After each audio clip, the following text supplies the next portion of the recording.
Hi everyone 4 to 5 years baby long frock cutting part 5 అండి. నేను already 4 videos upload చేశాను parts వైజ్గా.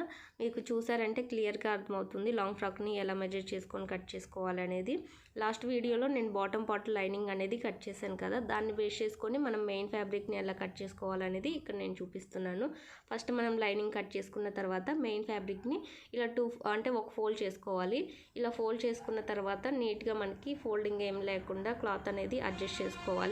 ఇలా అడ్జస్ట్ చేసుకున్న తర్వాత మనం ముందుగా కట్ చేసుకున్నాం కదా లైనింగ్ ఫ్యాబ్రిక్ని, దాంట్లో నుంచి అంటే 2 పీసెస్ కట్ చేసుకున్నాం కదా, ఫ్రంట్ సైడ్ ఒకటి బ్యాక్ సైడ్ ఒకటి రావడం కోసం ఇలా కట్ చేసుకున్న దాంట్లో నుంచి మనం ఒక పార్ట్ అనేది తీసుకొని నీట్గా ఇలా అడ్జస్ట్ చేసుకోవాలి. లైనింగ్ క్లాత్ అనేది ఇలా అడ్జస్ట్ చేసుకున్న తర్వాత కింది సైడ్ నుంచి అంటే మనం మెయిన్ ఫ్యాబ్రిక్ 2 ఇంచెస్ ఎక్స్ట్రా ఉండాలి, లైనింగ్ ఫ్యాబ్రిక్ 2 ఇంచెస్ అనేది తక్కువ ఉండాలి కదా. సో ఆ 2 ఇంచెస్ ఎక్స్ట్రా అనేది ఇలా మార్కింగ్ అనేది వేసుకొని నీట్గా మనము దీన్ని డార్క్ చేసుకున్న తర్వాత కటింగ్ అనేది చేసుకోవాలి. ఇలా లైనింగ్ ఫ్యాబ్రిక్ని బేస్ చేసుకొని చుట్టూ కూడా 2 ఇంచెస్ ఎక్స్ట్రా మార్కింగ్ అనేది వేసుకోవాలి. ఇలా మార్క్ చేసుకొని మనం నీట్గా కట్ చేసుకున్నామంటే మనకి 2 పీసెస్ అనేది వస్తాయి. అంటే ఇది ఫోల్డింగ్ మీద ఉంది కదా, ఫ్రంట్ సైడ్కి ఒక పీసు బ్యాక్ సైడ్కి ఒక పీసు 2 పీసెస్ అనేది మనకి రెడీ అవుతుంది. కింద బాటమ్ పార్ట్కి కూడా క్లాత్ అనేది మనం ఈ విధంగా కట్ చేసుకోవాలండి. చాలా ఈజీగా అంబ్రిల్లా కటింగ్ అనేది చేసుకోవచ్చండి. ఇలా మనం కింది సైడ్ మార్కింగ్ చేసుకున్న తర్వాత పైన హిప్ సైడ్ కూడా సేమ్ మనము లైనింగ్ ఫ్యాబ్రిక్ని బేస్ చేసుకొని ఇలా మార్కింగ్ అనేది చేసుకోవాలి. ఇలా మార్కింగ్ చేసుకున్న తర్వాత నీట్గా కటింగ్ అనేది చేసుకోవాలి. కటింగ్ చేసేటప్పుడు కూడా మనము చాలా జాగ్రత్తగా కట్ చేసుకోవాలండి, క్రాస్లు ఏమీ లేకుండా నీట్గా. ఇక్కడ మనం బాటమ్ పార్ట్ లైనింగ్ని బేస్ చేసుకొని చాలా ఈజీగా మెయిన్ ఫ్యాబ్రిక్ని అనేది కట్ చేసుకోవచ్చు. ఇలా కటింగ్ మొత్తం చేసుకోవడం కంప్లీట్ అయిన తర్వాత స్టిచ్చింగ్ ఎలా చేసుకోవాలి అనేది నేను నెక్స్ట్ వీడియోలో అప్లోడ్ చేస్తాను.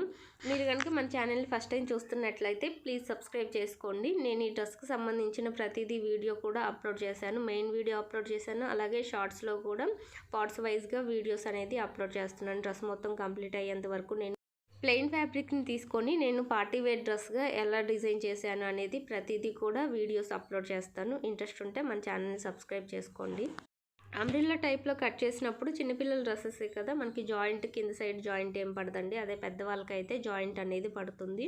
మనకి జాయింట్లు ఏమి లేవు కాబట్టి స్టిచ్చింగ్ కూడా చాలా ఈజీగా అవుతుంది.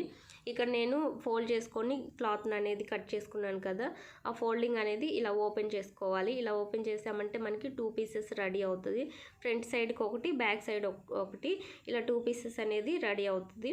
సో ఈ విధంగా మనం కటింగ్ అనేది చేసుకున్న తర్వాత నేను ఇక్కడ చూపిస్తున్నాను ఈ రెండింటిని మనం ఎలా స్టిచ్ చేసుకోవాలనేది. జస్ట్ ఊరికనే చూపిస్తున్నాను ఒకటి. ఇలా 2 జాయింట్ అనేది చేసుకోవాలి. అది ఎలా చేసుకోవాలనేది నేను నెక్స్ట్ వీడియోలో అప్లోడ్ చేస్తాను.